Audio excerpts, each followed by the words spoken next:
Je m'appelle Audrey, j'ai 28 ans, et malgré le fait que je dirige une entreprise technologique pesant plusieurs millions de dollars, je prends toujours le bus pour aller au travail. Mes parents n'ont jamais compris mon choix de vivre simplement, surtout lorsque je me présentais au dîner familial annuel en Jean, tandis que mes cousins arrivaient en tenue de créateur. Lorsque Blake m'a demandé avec moquerie si je prenais encore les transports en commun, je ne m'attendais pas à ce que ma montre ancienne n'attire le regard de mon père. L'expression sur son visage a tout changé ce soir-là. Si vous regardez ceci, laissez un commentaire pour me dire d'où vous venez. Cliquez sur j'aime et abonnez-vous pour découvrir comment j'ai réduit au silence une pièce remplie de parents obsédés par le statut, simplement avec un mouvement du poignet. Grandir en tant que fille de Thomas et Eleanor Hayes signifiait fréquenter des écoles privées d'élite, partir en vacances dans les Hamptons et bénéficier de tous les avantages matériels dont un enfant pouvait rêver. Mon père avait bâti son empire immobilier à partir de rien, transformant un petit héritage en une fortune grâce à sa détermination et son sens des affaires. Ma mère, issue d'une vieille famille fortunée, portait un nom inscrit sur des bâtiments à travers Manhattan. Il m'avait offert toutes les opportunités imaginables, mais m'avait également inculqué l'importance de tracer mon propre chemin. Contrairement à mes cousins, satisfaits de vivre grâce à l'argent familial et aux connexions, j'étais déterminée à bâtir quelque chose de significatif selon mes propres termes. Après avoir été diplômée de la Harvard Business School, j'ai surpris tout le monde en refusant une offre à 6 chiffres dans l'entreprise de mon père. À la place, j'ai accepté un poste de débutante dans une start-up technologique en difficulté. Mon père était perplexe mais me soutenait. Ma mère, elle, était dévastée, convaincue que je gâchais mon potentiel. Tu pourrais conduire une Porsche d'ici l'année prochaine si tu travaillais pour l'oncle Thomas, m'avait dit Blake lorsque je lui ai annoncé ma décision.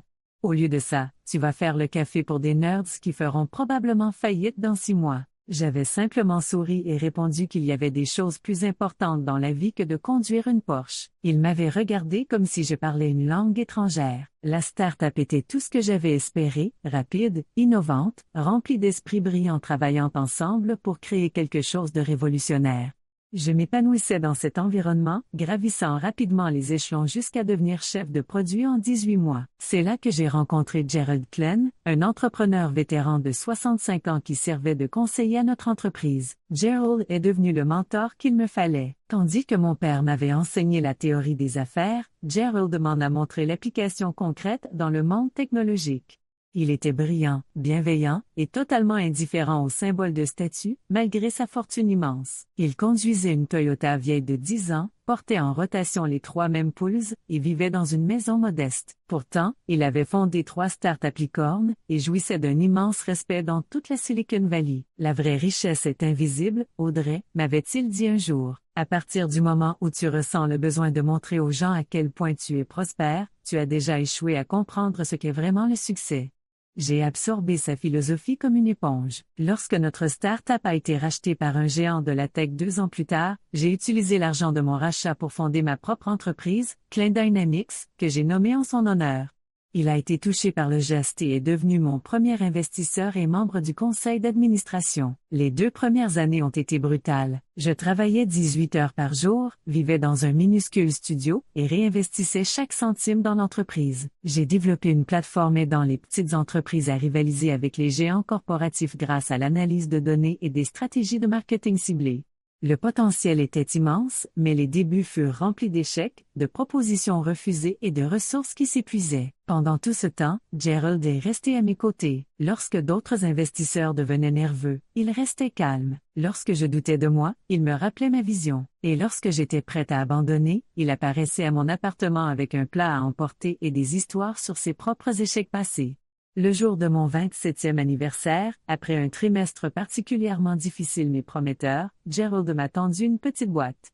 Elle m'a accompagné à travers 3 entreprises, 2 cracks boursiers et un échec très public, dit-il. Maintenant, elle doit t'accompagner, toi. À l'intérieur se trouvait sa montre, ni voyante, ni ostensiblement chère, mais élégante dans sa simplicité. Un original de Gerald Klenn, issu de la collection limitée qu'il avait conçue en parallèle avant d'être connu dans la tech. Je l'ai reconnu immédiatement grâce aux articles que j'avais lus à son sujet, mais j'ignorais sa véritable valeur. Gerald, je ne peux pas accepter ça, ai-je protesté. Elle vaut plus que ma société. Il a ri. Pour le moment, peut-être, mais plus pour longtemps. Il l'attacha à mon poignet. Promets-moi de la porter quand tu devras te souvenir de ta valeur, et non de ce que les autres pensent que tu vaux. 3 mois plus tard, Gerald est décédé subitement d'une crise cardiaque. J'étais anéanti. La montre est devenue mon bien le plus précieux, non pour sa valeur monétaire, mais parce qu'elle me reliait à lui. Je l'ai portée chaque jour, guidant mon entreprise à travers sa phase de croissance sans lui. Depuis sa mort, Clan Dynamics a explosé. Nous avons décroché de grands clients, ouvert 3 bureaux à l'international et fait la une de toutes les grandes publications technologiques.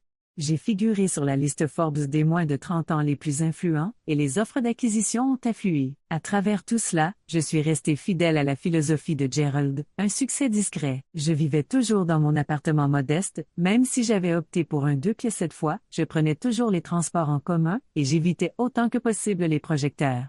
Ma famille élargie ignorait en grande partie mon succès. Ils savaient que j'avais lancé ma propre entreprise, mais je n'évoquais jamais sa croissance lors des réunions familiales, préférant écouter mes cousins se vanter de leurs derniers achats. Mes parents respectaient ma discrétion, bien que mon père consulte parfois les publications officielles de ma société et semblait de plus en plus impressionné. Le dîner annuel de la famille Hayes était une tradition initiée par mes grands-parents, poursuivie par mon père et son frère, mon oncle Richard. Il se tenait dans la propriété de mes parents, un vaste domaine dans le Connecticut, une demeure immense déjà apparue dans des magazines d'architecture. Chaque année, toute la famille élargie s'y retrouvait pour manger, boire et inévitablement comparer ses réussites et possessions. Mon oncle Richard, le frère cadet de mon père, avait toujours entretenu une rivalité sous-jacente avec lui. Tandis que mon père avait bâti sa fortune à la sueur de son front et à coups de paris calculés, Richard avait épousé une héritière et utilisé ses connexions pour obtenir un poste élevé dans une prestigieuse société financière. Leurs enfants incarnaient leurs valeurs. Mes cousins, menés par Blake, mesuraient le succès à travers les marques qu'ils portaient et les voitures qu'ils conduisaient. Les dîners familiaux devenaient inévitablement des vitrines de leurs derniers symboles de statut. Alors que je me préparais pour le dîner de cette année, je pensais à Gerald et à ce qu'il aurait dit de mon angoisse à l'idée d'affronter ma famille. Je pouvais presque entendre son rire doux et ses conseils. Laisse-les avec leur Porsche. Toi, tu construis quelque chose qui durera. Forte de cette pensée, je m'habillais comme à mon habitude, un jean sombre, un chemisier blanc simple, peu de maquillage, et la montre de Gerald à mon poignet. Je commandai un Uber et pris la route du Connecticut, prête à endurer une nouvelle soirée de jugements subtils et moins subtils. Le chauffeur siffla doucement en franchissant les portails de fer forgé de la propriété. « Sacrée baraque », dit-il en parcourant l'allée sinueuse bordée de topiaires impeccablement taillées. Je hochai la tête, regardant la silhouette familière du manoir géorgien apparaître, sa façade en pierre calcaire rayonnant sous la lumière dorée du début de soirée. Je ressentais toujours un étrange mélange d'émotions en revenant ici, de la fierté pour ce que mes parents avaient construit, de la nostalgie pour mon enfance, et un léger malaise face à l'ostentation ambiante. « Vous pouvez me déposer devant », dis-je au chauffeur alors que nous approchions de l'allée circulaire. Une rangée de véhicules de luxe était déjà garée bien en évidence. Je repérais immédiatement la nouvelle Ferrari de Blake, positionnée de manière à ce que personne ne puisse la manquer. À côté se trouvait la Bentley de l'oncle Richard, le Range Rover de ma cousine Amber, ainsi que plusieurs autres voitures haut de gamme appartenant à divers membres de la famille. Mon Uber, une Toyota Camry, tout ce qu'il y a de plus pratique, semblait particulièrement déplacé en s'arrêtant devant l'entrée majestueuse, avec ses colonnes imposantes et ses immenses portes en chêne. Je remerciai le chauffeur, ajoutai un pourboire généreux via l'application et sortis dans l'air frais de l'automne. Du coin de l'œil, je perçus un mouvement à l'une des fenêtres. Blake observait mon arrivée, notant sans doute mon choix de transport avec une satisfaction moqueuse. La grande porte s'ouvrit avant même que je n'ai eu le temps de sonner, révélant Santos, le majordome de longue date de mes parents. Son allure formelle s'adoucit en un sourire sincère lorsqu'il me vit. « Mademoiselle Audrey, bienvenue à la maison », dit-il chaleureusement. « Vos parents sont dans le grand salon avec les autres invités. »« Merci, Santos », répondis-je en lui rendant son sourire. « Comment vont Maria et les enfants ?»« Très bien, merci. Diego est entré à l'université cet automne, le premier de la famille. »« C'est merveilleux, » dis-je, sincèrement ravi. Je l'avais aidé l'année précédente pour ses lettres de motivation. « Colombie, en informatique ? » « Oui, il parle souvent de vous. Votre soutien a tout changé pour lui. » Je lui serrai doucement le bras avant de le dépasser pour entrer dans le hall d'entrée au plafond vertigineux, au sol en marbre et à l'escalier monumental. Les sons d'une conversation animée et d'une musique classique me parvenaient du salon. Je pris une profonde inspiration, redressai les épaules et me dirigeai vers le rassemblement. Ma mère fut la première à me repérer. Eleanor Hayes était une femme remarquable d'une soixantaine d'années, élégante dans une robe bleu marine de créateur qui coûtait probablement plus cher que le loyer mensuel de la plupart des gens.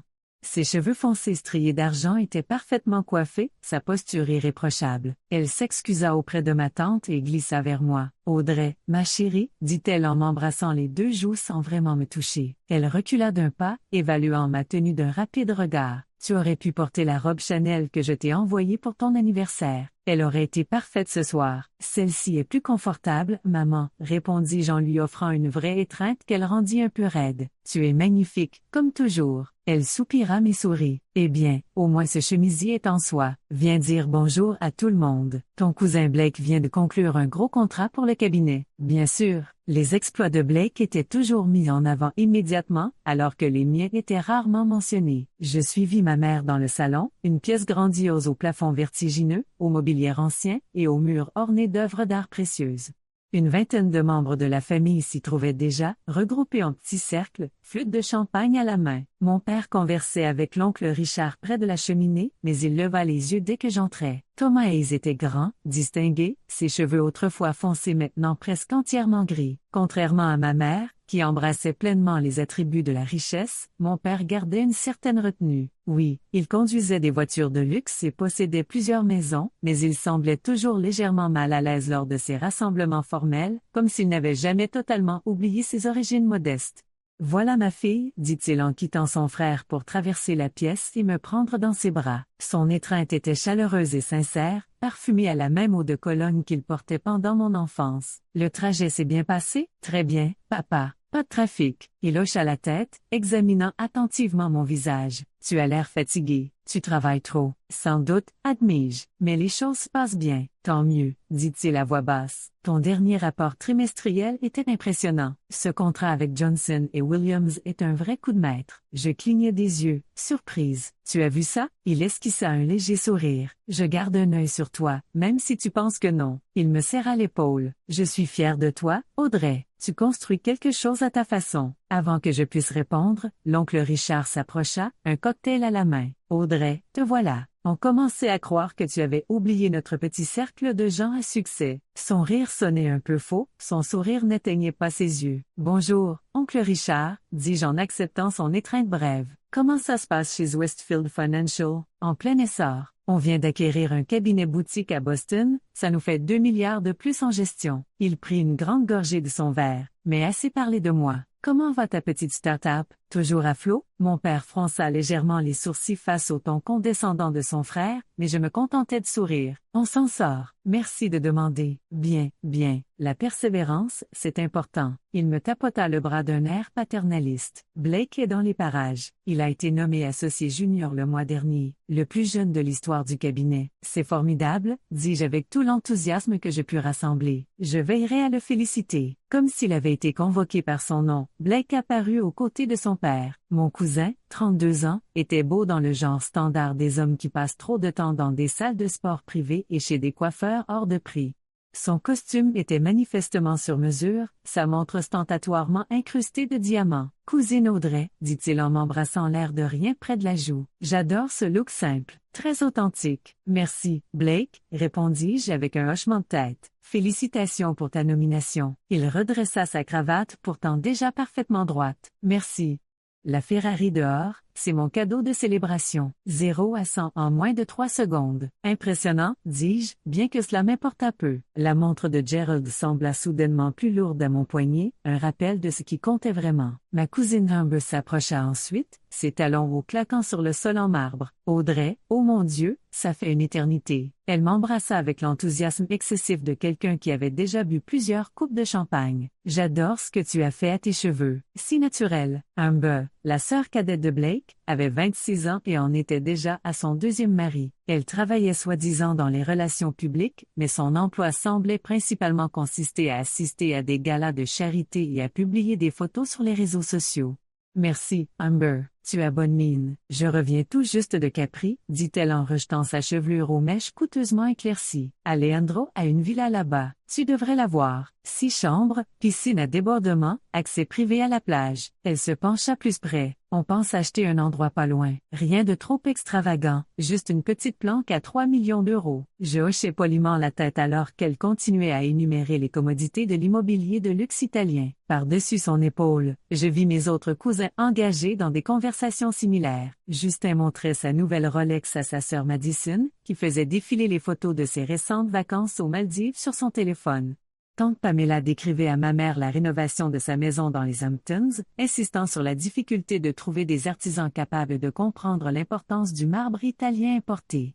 La pièce tout entière bourdonnait de ces échanges faits d'acquisition et de réussite, une symphonie familière de richesses compétitives. Je me tenais là, la montre de Gerald au poignet, en pensant à la visioconférence que j'avais prévue le lendemain matin avec une ONG qui souhaitait utiliser notre plateforme pour aider des sans-abri à retrouver un emploi. Le contraste entre ces deux mondes me donnait l'impression de vivre entre deux univers parallèles. Un membre du personnel apparut pour annoncer que le dîner était servi, offrant une interruption bienvenue. Alors que nous nous dirigions vers la salle à manger formelle, mon père vint marcher à mes côtés. « Tu es silencieuse ce soir, observa-t-il. « Juste fatiguée, répondis-je. La fin du trimestre est toujours intense. » Il hocha la tête, puis ajouta doucement. « J'ai lu dans le Times, section économie, ton initiative pour le logement, offrir ta plateforme aux associations de logements sociaux, gratuitement. » C'était généreux de ta part. Je le regardais, surprise. Il mentionnait rarement des aspects spécifiques de mon travail. Cela m'a semblé juste, dis-je simplement. Quelque chose comme de l'approbation passa dans ses yeux. Ton grand-père aurait fait pareil. Il n'a jamais oublié d'où il venait. Il fit une pause. Moi non plus, malgré ce que Richard pourrait penser. Avant que je puisse répondre, nous entrâmes dans la salle à manger où une table dressée pour 24 personnes brillait de cristal, d'argent et de porcelaine fine. Des cartes de nom indiquaient notre placement, et je ne fus pas surprise de me retrouver entre Blake et Madison. Le dîner de famille venait officiellement de commencer. Le premier plat arriva sans tarder, des coquilles Saint-Jacques poêlées avec une réduction d'agrumes, joliment présentées sur des assiettes en porcelaine blanche. La famille s'installa à table, les verres de vin furent remplis, et la représentation commença. Ces dîners suivaient toujours le même scénario. Les réussites étaient mentionnées avec des involtures, les acquisitions subtilement mises en avant, le statut établi et renforcé. Madison, ce collier est ravissant, dit tante Pamela à ma cousine assise de l'autre côté de la table. Il est nouveau? Madison porta la main à son pendentif en diamant. Oh, celui-ci? Oui, Thomas m'a surprise après la finalisation de la fusion avec Peterson.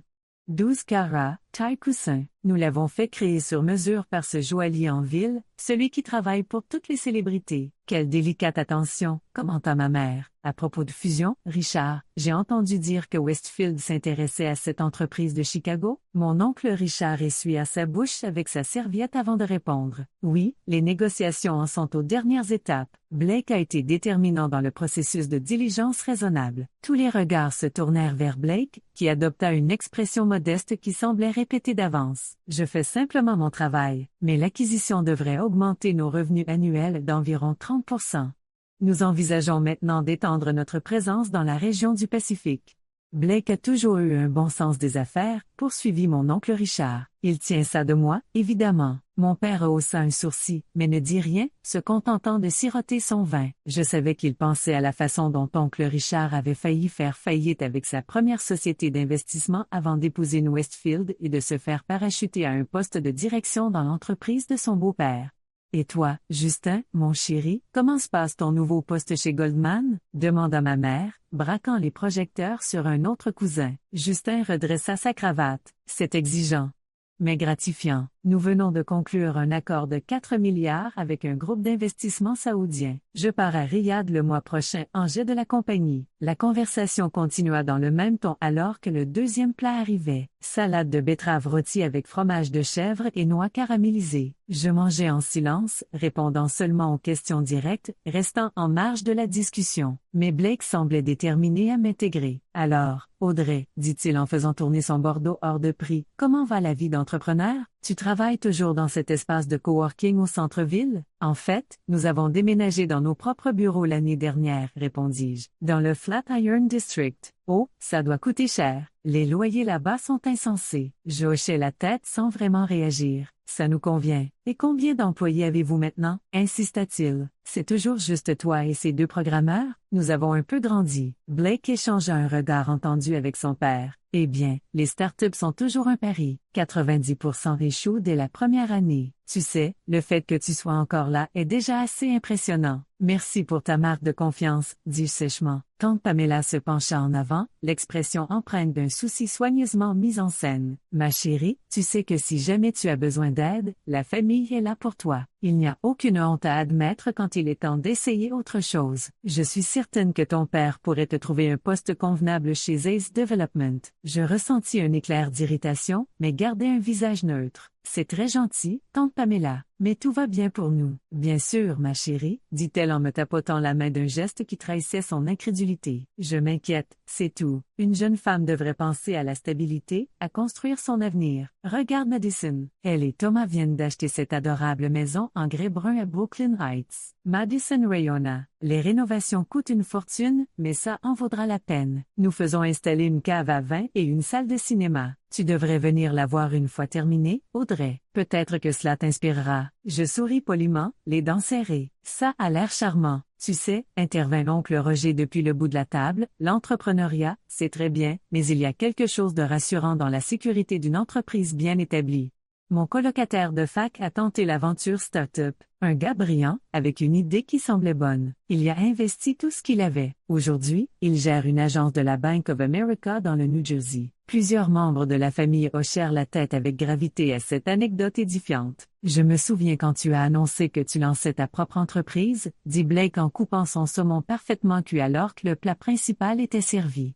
C'était quoi déjà? De l'analyse de données pour les petites entreprises? C'est ça, confirmai-je en prenant une bouchée de mon repas. Ça semble être un marché limité, observa-t-il. Les petites entreprises n'ont pas vraiment de budget pour ce genre de service. Maintenant, si tu visais les grandes entreprises. Il laissa sa phrase en suspens, secouant légèrement la tête. Nous avons une clientèle variée, répondis-je simplement. Blake ne se laissa pas décourager. Je m'interroge juste sur la viabilité à long terme, surtout avec l'état actuel de l'économie. Le capital risque s'est considérablement tari depuis la hausse des taux d'intérêt. Je pensais aux 20 millions de financements que nous avions obtenus le trimestre dernier et aux 3 grandes firmes de VC dont j'étais en train d'étudier les offres. On s'en sort. Mon père s'éclaircit la gorge. L'entreprise d'Audrey se porte très bien, en fait. Je suis impressionné par leurs indicateurs de croissance. Blake parut surpris, puis se reprit rapidement. Eh bien, tant mieux pour elle. C'est important de suivre sa passion, même si cela implique certains ajustements de style de vie. Madison capta immédiatement son ton. Oui, j'admire ton engagement dans la simplicité, Audrey. Ça doit être très ressourçant de vivre comme des gens normaux. Je vis mon père me regarder avec une expression difficile à lire. Ma mère semblait mal à l'aise, visiblement tiraillée entre le désir de défendre sa fille et celui d'éviter tout conflit familial pendant son dîner méticuleusement organisé. Il y a de la dignité à vivre selon ses moyens, répondis-je calmement. C'est quelque chose que Gerald m'a toujours enseigné. Gerald? Demanda mon oncle Richard. Gerald Clan, expliquai-je. Il était mon mentor. Il est décédé l'an dernier. Oh, le type de la tech, dit Blake avec dédain. J'ai lu un article sur lui. Il a fait fortune dans les logiciels ou quelque chose comme ça, non? Vivait comme un pauvre malgré ses milliards. Un peu excentrique, non? Je ressentis une montée de colère en entendant Gerald ainsi décrit, mais je gardais mon calme. Il pensait que la richesse devait se mesurer à l'impact, pas aux possessions. Blake ricana. Facile à dire quand on a des milliards à la banque. Je parie qu'il prenait quand même des jets privés et qu'il avait des maisons dans le monde entier. En réalité, il prenait l'avion en classe économique et possédait une seule maison modeste à Palo Alto, rectifiai-je. Il a investi la majorité de sa fortune dans sa fondation pour l'accès à l'éducation. Bon, chacun son truc, dit Blake en haussant les épaules. Mais il n'y a rien de mal à profiter des fruits de son travail. La vie est courte. À quoi bon réussir si on ne peut pas le montrer un peu? Alors que la conversation dérivait sur le prochain voyage de Madison à Paris, je sentis le poids de la montre de Gerald à mon poignet. Je pensais à sa confiance tranquille, à son intérêt sincère pour les gens, peu importe leur statut, à sa conviction que le véritable succès se mesurait aux vies que l'on améliorait, non aux biens accumulés. Le contraste entre ses valeurs et celles exprimées autour de cette table n'aurait pu être plus frappant. Ma rêverie fut interrompue par ma cousine Amber, qui décrivait en détail son nouveau Mercedes.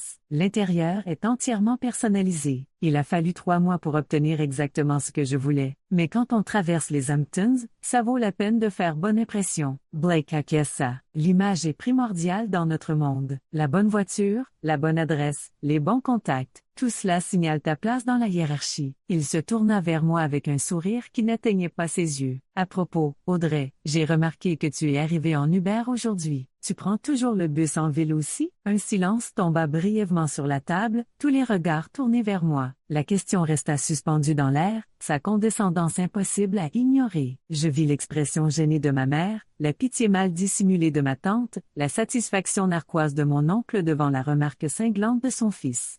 Mais ce fut la réaction de mon père qui me surprit le plus. Son regard s'était détourné du visage de Blake pour se poser sur mon poignet, où la montre de Gerald était partiellement visible sous la manche de mon chemisier.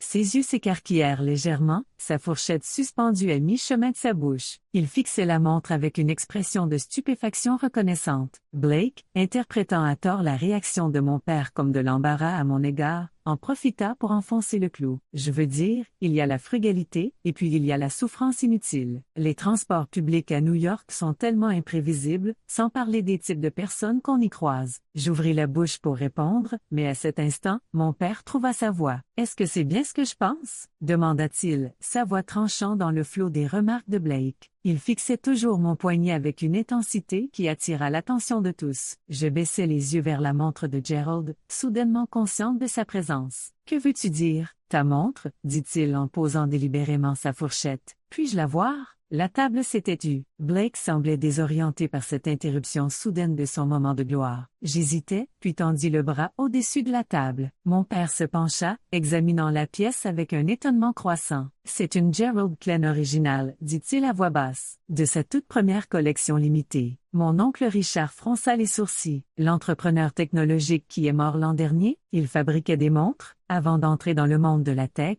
expliqua mon père en continuant d'examiner la montre, il était horloger. Il a créé une petite collection de montres faites à la main avant de fonder sa première entreprise. Il n'y en a eu que 50 de fabriquées. Il leva les yeux vers moi, son expression mêlant choc et respect nouveau. « Comment es-tu entré en possession de ça? » Tous les regards s'étaient désormais tournés vers moi. La dynamique de la table avait complètement changé. Les moqueries de Blake semblaient désormais suspendues, absurdes. « Gerald me l'a offerte, » répondis-je simplement. Avant de mourir, il était mon mentor et l'un des premiers investisseurs dans mon entreprise. Mon père se renfonça dans son fauteuil. « As-tu la moindre idée de ce que cela vaut? » J'acquiesçai. « Je sais que c'est précieux, mais ce n'est pas pour cela que je la porte. Cette montre, » dit mon père en s'adressant désormais à toute la table, « vaut 2 millions de dollars, peut-être plus compte tenu de sa provenance et du fait que la mort de Klein a encore accru la valeur de sa collection. » Un souffle collectif parcourut la table. La bouche de Blake s'ouvrit littéralement. Madison laissa tomber sa fourchette dans un fracas sonore. Tante Pamela s'étrangla avec son vin. « Oh, ce vieux truc » dis-je en haussant les épaules avec désinvolture, tirant légèrement ma manche pour mieux exposer la montre. « Je la porte tous les jours. » Gerald insistait pour que les belles choses soient utilisées, pas enfermées. Mon père secouait la tête, stupéfait. « Le travail est extraordinaire. Chaque pièce a été entièrement fabriquée à la main par Klein lui-même. Le mécanisme repose sur un design révolutionnaire de sa propre création. Les collectionneurs cherchent ces montres depuis des années. La plupart sont dans des collections privées ou des musées. Mon oncle Richard fixait la montre avec un intérêt nouveau. 2 millions de dollars à ton poignet. Tu devrais l'assurer, Audrey. Elle l'est, le rassurai-je.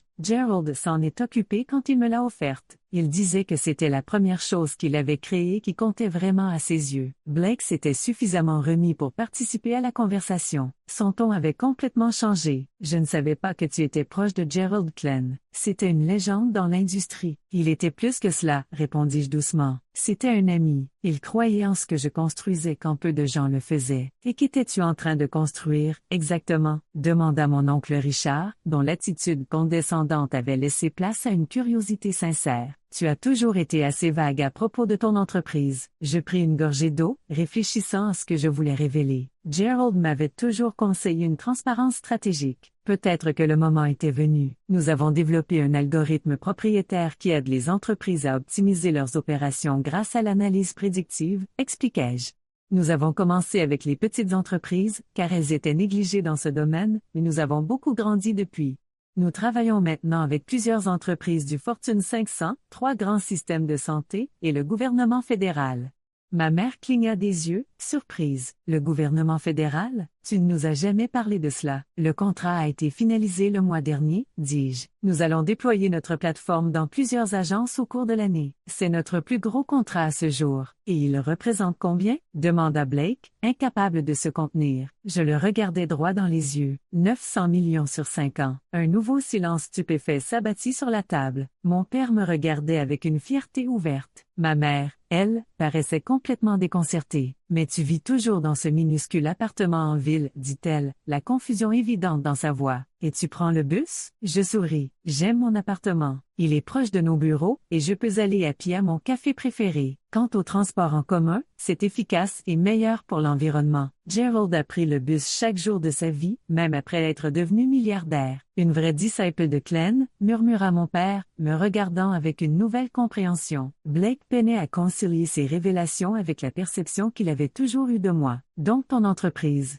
Elle a du succès? J'acquiesçais. Beaucoup. Nous sommes actuellement évalués à 1,88 milliard après notre dernier tour de financement. Je conserve la majorité des parts. Mon oncle Richard s'étrangla avec sa boisson. Les yeux de tante Pamela s'écarquillèrent à un point presque comique. Madison tapait frénétiquement quelque chose sur son téléphone, probablement des recherches sur mon entreprise. Tu es milliardaire? Demanda Blake, incrédule. Sur le papier, potentiellement, précisai-je. La majorité de ma valeur nette est liée à la valorisation de l'entreprise. Je prends un salaire raisonnable et je vis en conséquence. Mais pourquoi garder tout ça secret? Demanda Amber, sincèrement perplexe. Si j'avais un tel succès, tout le monde le saurait. Je pensais à Gerald, à sa confiance discrète, à son désintérêt pour l'opinion des autres. Parce que le véritable succès ne se mesure pas à ce que les autres pensent de vous, mais à l'impact que vous créez et aux problèmes que vous résolvez.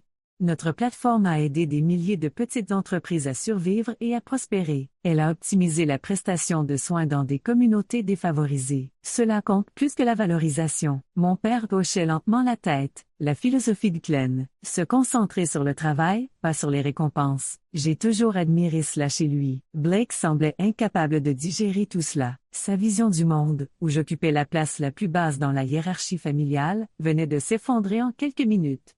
Mais les vêtements que tu portes, ton mode de vie, nos choix, reflètent nos valeurs, achevai-je pour lui, tout comme tes choix reflètent les tiennes. Gerald m'a appris que nous révélons notre véritable nature non pas à travers nos paroles, mais à travers ce que nous choisissons de privilégier. Le dîner se poursuivit, mais la dynamique avait fondamentalement changé. Des membres de la famille qui m'avaient à peine adressé la parole au début trouvaient maintenant 1000 raisons de m'interroger. Des questions sur mon entreprise, sur Gerald, sur mes projets d'avenir fusaient de toutes parts. Pendant tout ce temps, je gardais la même attitude calme, sans me vanter de ce revirement ni céder à leur intérêt soudain. Alors que le dessert était servi, Blake se pencha vers moi, la voix assez basse pour que les autres n'entendent pas. Alors que le dessert était servi, Blake se pencha vers moi, la voix assez basse pour que les autres n'entendent pas. « Pourquoi tu ne l'as jamais dit? » demanda-t-il, presque avec une vulnérabilité que je ne lui connaissais pas. « Parce que tu n'as jamais demandé, » répondis-je simplement. Il baissa les yeux, triturant sa serviette. J'ai été condescendant, oui, admis-je, et désagréable, aussi. Il releva les yeux, tentant un sourire maladroit. Tu m'as complètement pris de court ce soir. Ce n'était pas mon intention. Je suis venu pour dîner en famille, pas pour faire des révélations. Il hocha la tête, sincèrement désorienté. J'ai grandi en croyant que réussir, c'était avoir des choses visibles, une belle voiture, une maison énorme, des vêtements de luxe.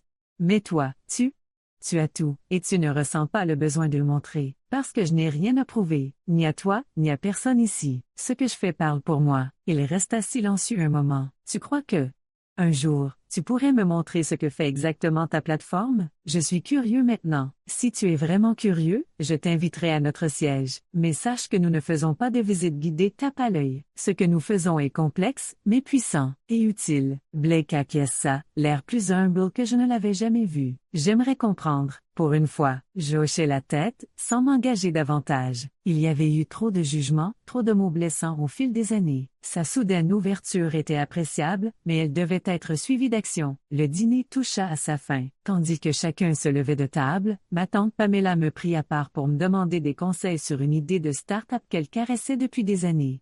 Mon oncle Richard, quant à lui, me demanda si j'avais une carte de visite. Même Madison, d'ordinaire distante, voulut savoir s'il y avait un stage d'été dans mon entreprise. Et pendant tout ce temps, mon père me regardait, pas avec surprise, pas avec fierté, mais avec quelque chose de plus profond, de la reconnaissance. Une reconnaissance silencieuse de celle que j'étais devenue. Et pour la première fois depuis longtemps, je me sentis pleinement vue. Je te dois des excuses, Audrey. J'ai été condescendant et impoli. J'ai supposé que, parce que tu ne te vantais pas de ton succès, tu n'en avais aucun dont te vanter. Je l'observais un instant, regardant au-delà du costume hors de prix et du charme étudié pour percevoir l'insécurité qui se cachait dessous. Le succès signifie des choses différentes pour chacun, Blake. Je ne juge pas tes choix. J'aimerais recevoir la même courtoisie. Il hocha la tête, visiblement un peu honteux. Cette montre est vraiment extraordinaire. Clem devait avoir une très haute opinion de toi. Je caressais doucement le garde-temps. Elle me rappelle chaque jour ce qui compte, pas sa valeur, mais ce qu'elle représente. L'artisanat, l'intégrité, la volonté de créer quelque chose de significatif et durable. Alors que je prononçais ces mots, je vis mon père m'observer depuis l'autre bout de la table, une expression pensive sur le visage. Peut-être pour la première fois, il me voyait non comme sa petite fille ayant besoin de protection ou de conseils, mais comme une femme ayant tracé sa propre voie et trouvé le succès selon ses propres termes. Dans ce moment de reconnaissance, je sentis quelque chose changer entre nous, comme si une nouvelle base de respect mutuel prenait forme. La montre, autrefois compagne silencieuse de Gerald, racontait désormais mon histoire, révélant des vérités que j'avais gardées cachées, non par honte, mais parce que je voulais l'être valorisée pour ce que j'étais, non pour ce que je possédais. Au fil de la soirée, je me sentis reconnaissante de sa présence discrète à mon poignet, un lien tangible avec le mentor qui avait façonné non seulement ma philosophie d'entreprise, mais ma manière de voir la vie elle-même. Alors que les assiettes étaient desservies et que le café était servi, la conversation revint inévitablement sur ma montre et son ancien propriétaire.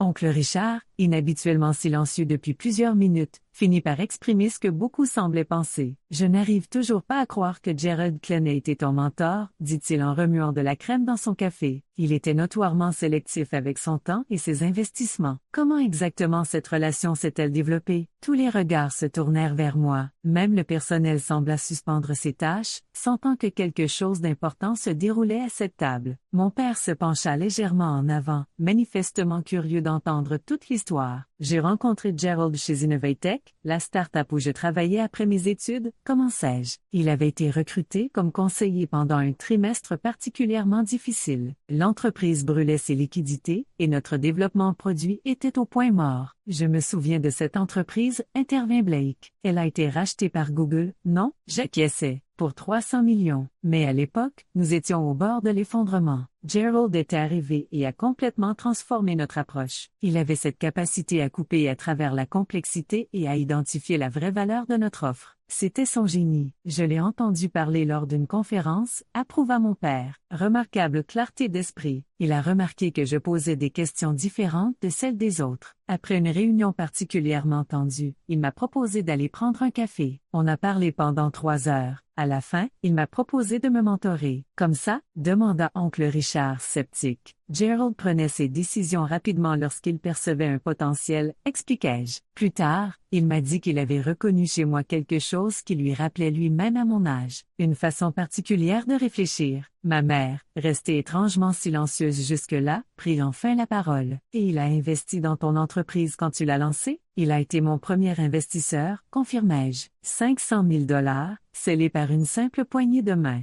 Aucun pitch formel, aucun business plan détaillé. Il disait qu'il investissait en moi, pas juste dans une idée. Ce n'est pas comme ça que le business fonctionne d'habitude, fit remarquer oncle Richard, incapable de masquer sa désapprobation face à des méthodes aussi peu orthodoxes. Je souris. Gerald n'était pas un homme typique. Il croyait que les meilleures innovations naissaient de la confiance et de la liberté, pas de structures rigides et de documentation interminable. Il m'a donné ce financement initial et m'a dit, construis quelque chose de significatif. Ses seules conditions étaient que je garde le contrôle de l'entreprise et que je consacre une partie des bénéfices à aider les autres. La fondation que tu as créée l'année dernière, dit mon père en hochant la tête, celle qui se concentre sur l'éducation technologique dans les communautés défavorisées, ça faisait partie de ton accord avec Glenn? Oui, reconnus-je, surprise qu'il en soit informé, même si je l'aurais fait de toute façon. Gerald m'a appris que le succès engendre des responsabilités. Madison, qui avait cherché des informations sur son téléphone pendant toute la conversation, leva soudain les yeux, ébahi. Selon Forbes, Klein Dynamics est en passe d'atteindre une valorisation de 3 milliards d'ici le prochain trimestre. Il y a des rumeurs d'introduction en bourse, ajouta-t-elle en me fixant. Tu as nommé ta société d'après lui. Cela m'a paru naturel, dis-je simplement. Sa philosophie est la base de tout ce que nous faisons. Mais pourquoi garder tout cela? Si privé, demanda tante Pamela, faisant un geste vague vers ma tenue modeste. Tu pourrais vivre dans un penthouse, conduire des voitures de luxe, profiter du meilleur de tout. Je réfléchis à la manière d'expliquer un état d'esprit si différent de celui qui dominait à cette table. Quand Gerald m'a offert cette montre, il m'a dit quelque chose que je n'oublierai jamais, le moment où tu ressens le besoin de prouver ta valeur aux autres est celui où tu as oublié ta vraie valeur. Je n'ai pas besoin d'afficher mon succès pour qu'il ait de la valeur. Mon père hochait lentement la tête, une nouvelle forme d'admiration dans son regard. Glenn a toujours compris que le vrai pouvoir réside dans la conscience de sa valeur, sans validation extérieure. C'est pourquoi même ses concurrents le respectaient. Exactement, approuvai-je, et il a incarné cette philosophie chaque jour. Les leçons les plus précieuses qu'il m'a transmises n'avaient rien à voir avec la stratégie ou la technologie. Il s'agissait d'intégrité, de but et de la responsabilité liée au succès. Blake, qui était resté étonnamment discret, prit enfin la parole. Alors cette montre, elle doit avoir une valeur sentimentale incroyable, bien au-delà de son prix. Elle est inestimable pour moi, confirmai-je. Gerald la portait pendant qu'il bâtissait des entreprises valorisées à 3 milliards. Il disait qu'elle le gardait ancré, qu'elle lui rappelait la patience et la précision nécessaires pour créer quelque chose de durable. Et maintenant, c'est toi qui la portes, pendant que tu construis ton propre empire, observa mon père avec un léger sourire. Je secouai la tête. Pas un empire, une solution. Notre plateforme aide les entreprises à fonctionner plus efficacement, ce qui sauve des emplois, réduit le gaspillage et améliore les conditions de travail.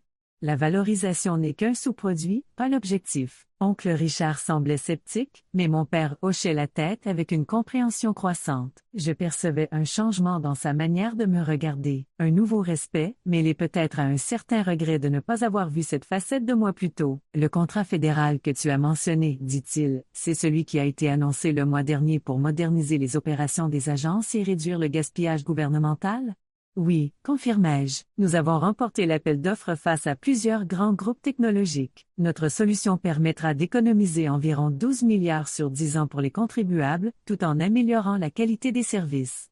C'était en entreprise? S'exclama oncle Richard. C'était partout dans la presse économique. Mais ils n'ont jamais mentionné ton nom. Je préfère rester discrète, expliquai-je. Notre travail parle de lui-même. Mais tout de même, avec un tel succès, tu vas bien améliorer ton style de vie, non? Insista tante Pamela, toujours aussi incrédule face à mes choix. Un appartement un peu plus chic, au moins? Je souris poliment. J'aime l'endroit où je vis. C'est pratique et j'y ai tout ce dont j'ai besoin. Gerald a vécu dans la même maison modeste pendant 30 ans, même alors que sa fortune atteignait des milliards. Il m'a appris que la consommation excessive ne mène que rarement à un bonheur accru. Donc tu travailles tout le temps? Demanda Madison, son ton laissant entendre qu'elle trouvait ce concept déprimant. Je travaille sur des choses qui comptent pour moi, ai-je précisé. Mais je voyage aussi beaucoup, je fais du bénévolat, et je passe du temps avec des amis qui m'apprécient pour ce que je suis, pas pour ce que je possède. Ma vie est très remplie. Et la fondation? Demanda mon père. Parle-nous un peu de ça. Un véritable sourire s'étira sur mon visage. C'était quelque chose dont j'étais vraiment fier. La Fondation Klein pour l'équité technologique. Nous offrons une formation technologique complète et un mentorat à des étudiants issus de communautés défavorisées, bourse d'études complètes, matériel, stages et accompagnement continu. Notre première promotion de 50 étudiants est à mi-parcours du programme. Ils sont extraordinaires. 50 étudiants, dit l'oncle Richard. Ça paraît modeste pour quelqu'un de tes moyens. Nous ne faisons que commencer, ai-je expliqué. Le programme est intensif et personnalisé. Nous voulons affiner notre approche avant de l'élargir. Mais notre plan sur 10 ans est d'atteindre 10 000 étudiants par an à travers le pays. 10 000 vies changées, murmura mon père. Voilà un héritage important.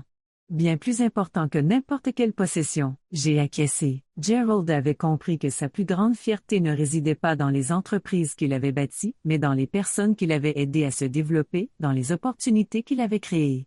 Alors que le café se terminait et que la famille commençait à se diriger vers la bibliothèque pour les digestifs, j'ai remarqué un changement distinct dans la manière dont les gens interagissaient avec moi.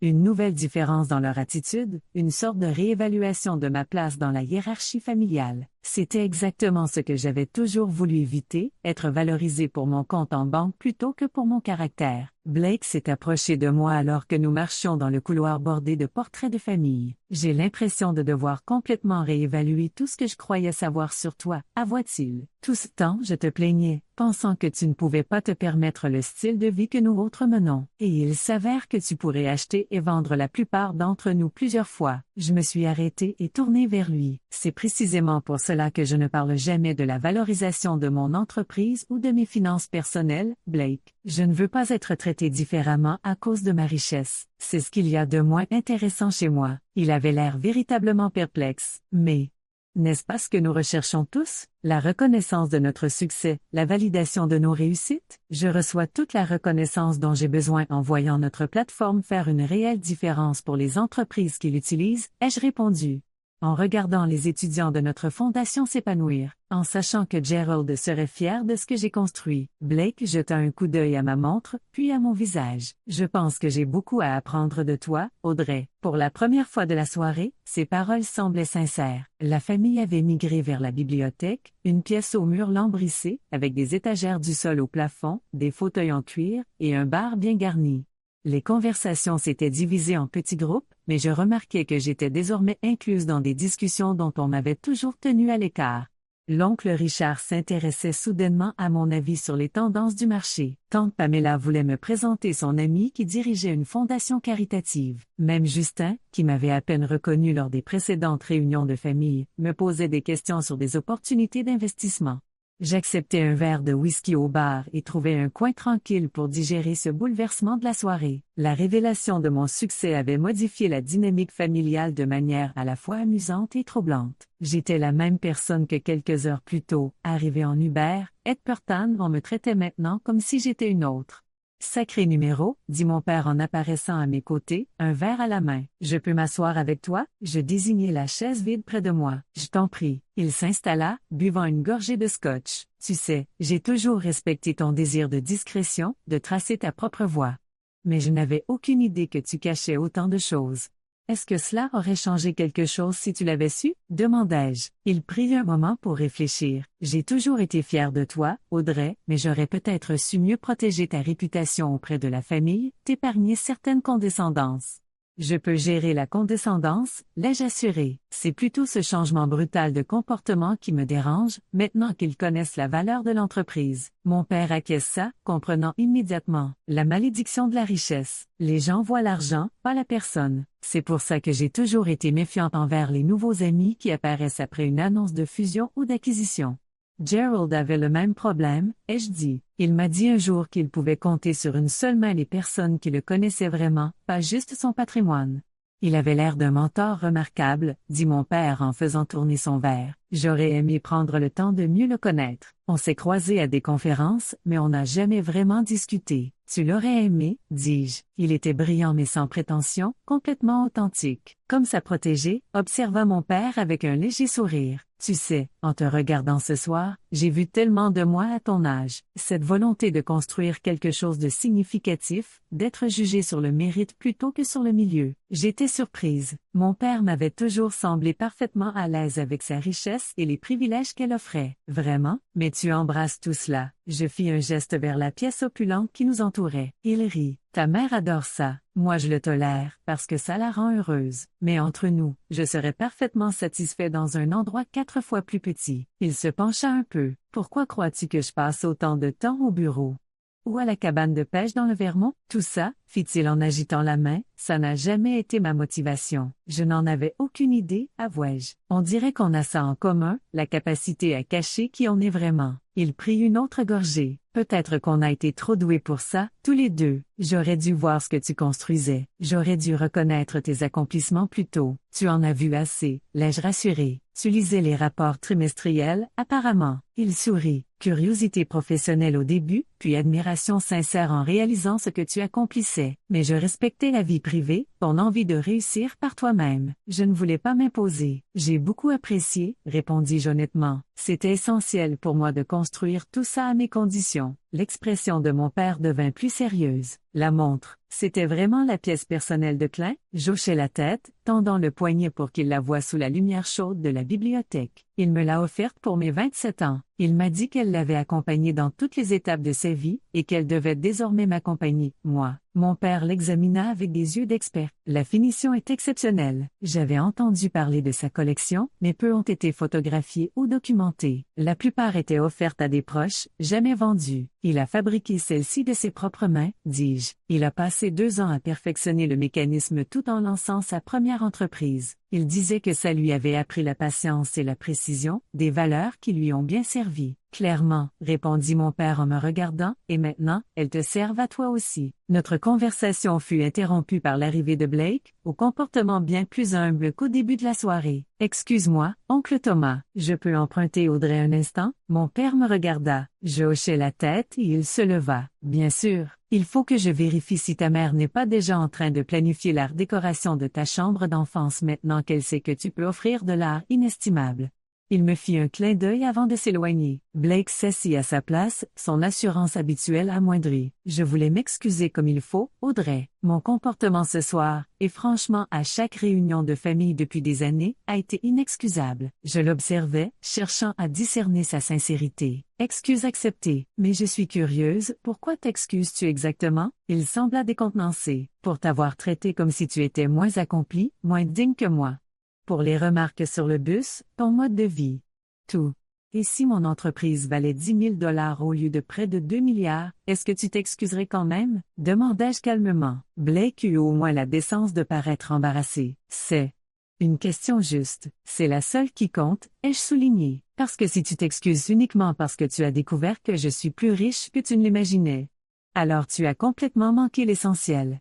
Il resta silencieux un moment, réfléchissant réellement à mes paroles. Tu as raison, admit-il enfin. J'ai mesuré la réussite, et les gens, avec les mauvais critères. C'est comme ça que j'ai été élevé.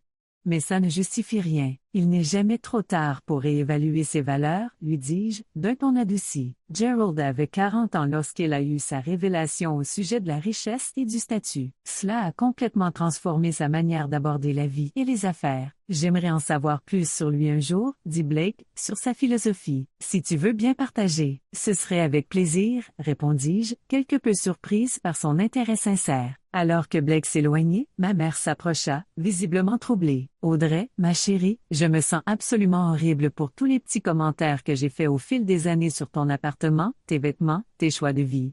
Elle s'assit à côté de moi, prenant mes mains dans les siennes. Si j'avais su pour ton succès, maman, l'interrompis-je doucement. C'est justement pour ça que je ne t'ai rien dit. Je voulais que tu acceptes mes choix pour ce qu'ils sont, pas pour leur valeur monétaire. Elle sembla perplexe. Mais tu comprends bien que nous voulons simplement ce qu'il y a de mieux pour toi. Te voir vivre en dessous de tes moyens alors que tu pourrais tout avoir. C'est cela que je veux, la rassurai-je. Une entreprise significative qui résout de vrais problèmes. Une fondation qui crée des opportunités pour des étudiants méritants. Une vie axée sur le sens plutôt que sur les possessions. Mais tu pourrais avoir les deux, insista-t-elle. Le sens et les belles choses. Je touchai la montre de Gerald. J'ai les deux. C'est l'objet le plus précieux que je possède, et je l'apprécie non pas pour sa valeur marchande, mais pour ce qu'il représente. Il en va de même pour mon entreprise, ma fondation, mes relations. Ma mère soupira, manifestement toujours en lutte pour comprendre. Eh bien, au minimum, laisse-moi t'aider à trouver un appartement plus agréable, quelque chose à la hauteur de ta position. Je ne pus m'empêcher de rire. Certaines choses ne changent jamais. Je t'aime, maman, telle que tu es, même quand tu essaies de redécorer ma vie. Elle sourit à contre-cœur. Et moi je t'aime, même quand tu refuses obstinément de porter de magnifiques robes Chanel. Alors que la soirée touchait à sa fin, je me retrouvais engagée dans des conversations plus sincères que lors de n'importe quelle autre réunion de famille.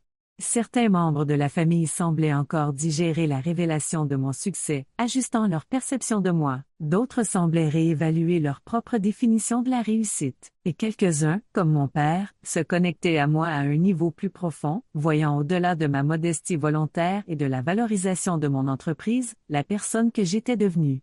Au moment de partir, je commandai un autre Uber, refusant les offres de plusieurs proches de me ramener en ville. Mon père m'accompagna jusqu'à la porte pendant que nous attendions la voiture. Tu leur as donné matière à réflexion ce soir, observa-t-il, moi y compris. Ce n'était jamais mon intention, dis-je. Je voulais juste être traité comme une personne, pas comme un compte bancaire, en positif ou en négatif. Il hocha la tête, pensif. Le plus grand héritage de Gerald Klein n'est peut-être pas ses entreprises, ni même ses montres, mais ce qu'il t'a renseigné sur la véritable signification du succès.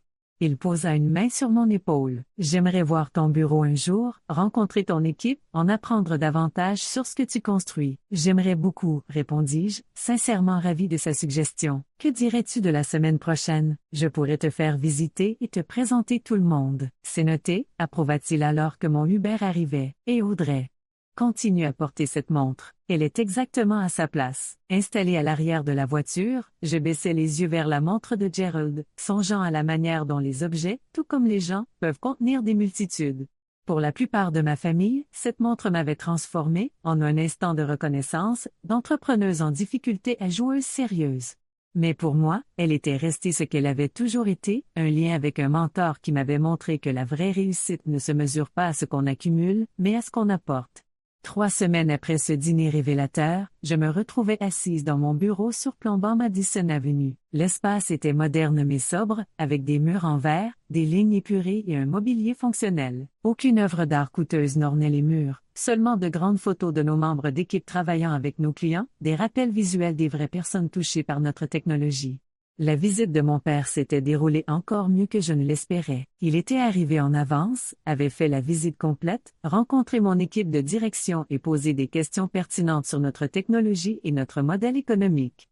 Je l'avais observé avec fierté discuter avec nos développeurs, manifestant un intérêt sincère pour leur travail et leur vision. À la fin de la journée, il échangeait ses coordonnées avec notre CTO, prévoyant de le présenter à des partenaires potentiels. « Tu as construit quelque chose de remarquable ici », m'avait-il dit, alors que nous regardions la ville depuis la terrasse. Pas seulement la technologie ou l'entreprise, mais la culture. Ces gens croient en ce qu'ils font. C'était toujours le but, avais-je répondu, créer quelque chose qui ait du sens, quelque chose qui compte. Aujourd'hui, alors que je relisais les plans finaux du nouveau siège de la Fondation, je réfléchissais à tout ce qui avait changé depuis ce dîner.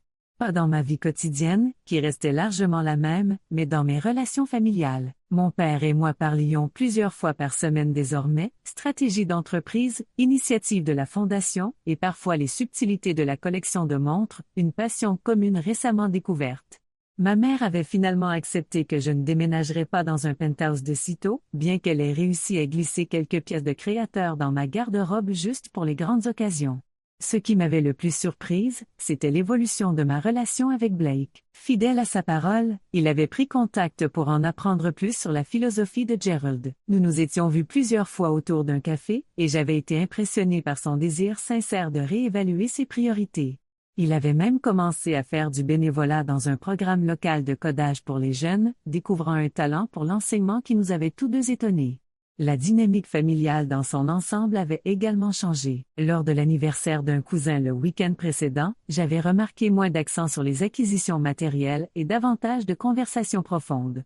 Restait à savoir si ce changement durerait, mais c'était un bon début. Mon assistante frappa légèrement à ma porte, interrompant mes pensées. « Votre rendez-vous de 14 heures est arrivé. La lycéenne dont vous m'aviez parlé. Faites-la rentrer, dis-je en me levant pour accueillir ma visiteuse. » Zoé entra nerveusement dans mon bureau, une adolescente de 16 ans aux yeux brillants et à l'allure résolue. Elle avait postulé au programme de mentorat de notre fondation avec une proposition impressionnante, utiliser l'analyse de données pour combattre l'insécurité alimentaire dans les quartiers urbains. « Mademoiselle Hayes, dit-elle en tendant la main, merci beaucoup de me recevoir. Audrey, s'il te plaît, la corrigeai-je en lui indiquant une chaise. J'ai été impressionnée par ta candidature, Zoé. Ton approche pour cartographier les déserts alimentaires à partir de plusieurs sources de données est novatrice. Elle s'éclaira visiblement sous l'effet du compliment. Ma famille dépend des aides alimentaires, alors je sais à quel point l'accès peut être difficile. Je veux créer des solutions, pas juste signaler les problèmes. Alors qu'elle exposait ses idées, je fus frappée par sa passion et la clarté de son objectif. Elle me rappelait moi à son âge, bien qu'elle fasse face à des obstacles économiques que je n'avais jamais connus. C'était exactement le genre d'élève que Gerald souhaitait soutenir, quelqu'un ayant la vision et la volonté de créer un changement réel.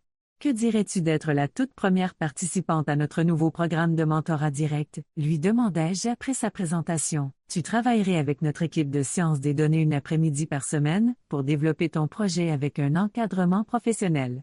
Une bourse est prévue. Ses yeux s'écarquillèrent. Vous êtes sérieuse? Cela changerait tout pour moi. Très sérieuse, l'assurai-je. Ton idée a un réel potentiel. Avec les bons soutiens, elle pourrait aider des milliers de familles. Pendant que nous parlions des détails, je sentais le poids de la montre de Gerald à mon poignet, un rappel tangible de la responsabilité qui accompagne le succès.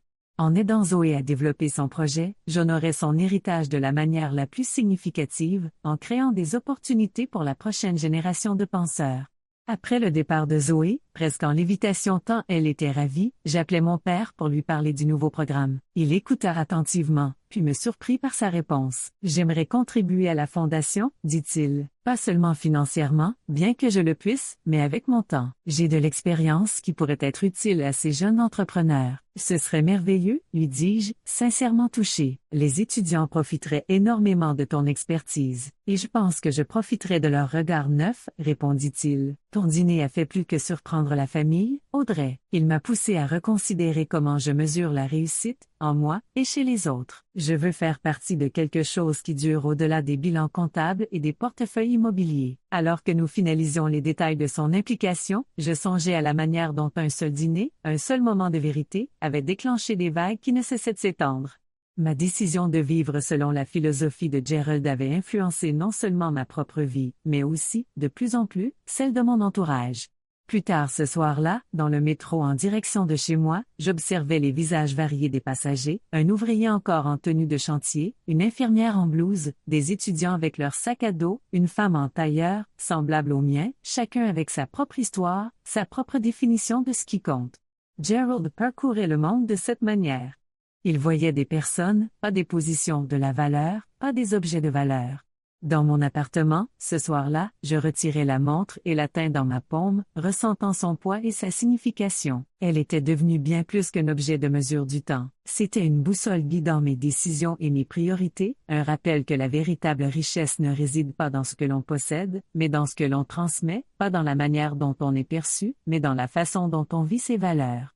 La montre ne serait jamais exposée dans un musée ni enfermée dans un coffre. Elle continuerait de m'accompagner à travers les réunions du conseil, les événements de la fondation, les dîners en famille et les soirées tranquilles. Elle marquerait les heures de ma vie comme elle avait marqué celle de Gerald, témoin de la création de quelque chose de significatif et de durable. Alors que je me préparais à dormir, mon téléphone vibra, un message de Blake. Il venait de terminer sa toute première séance d'enseignement au programme de codage et était exalté par l'expérience. Je crois que je comprends enfin ce que Gerald voulait dire par l'impact plutôt que l'image, écrivait-il. Merci de m'avoir montré une autre manière de mesurer le succès. Je souris en lui répondant, songeant à quel point les liens authentiques et le sens véritable étaient les véritables marqueurs d'une vie bien vécue. La montre avait attiré l'attention de mon père lors de ce dîner décisif. Mais ce qui comptait réellement, c'était la philosophie qu'elle représentait. La compréhension que notre valeur ne dépend pas de notre richesse, mais de nos actes et de leur impact sur les autres. Avez-vous déjà vécu un moment où un objet que vous possédez a révélé plus de vous que vous ne le souhaitiez? Ou un moment où la perception que les autres avaient de vous a radicalement changé à la suite d'une nouvelle information? Je serais ravie d'entendre vos histoires dans les commentaires ci-dessous. Et si ce voyage vers une réussite authentique a trouvé un écho en vous, merci de liker cette vidéo et de vous abonner à ma chaîne pour plus d'histoires sur la découverte de la vraie valeur dans un monde obsédé par les apparences. Rappelez-vous que les choses les plus précieuses que nous possédons ne se mesurent pas à leur prix, mais à la signification qu'elles ont dans notre cœur. Merci de m'avoir écouté, et jusqu'à la prochaine fois, puissiez-vous toujours connaître votre vraie valeur, au-delà de tout chiffre inscrit sur votre compte en banque.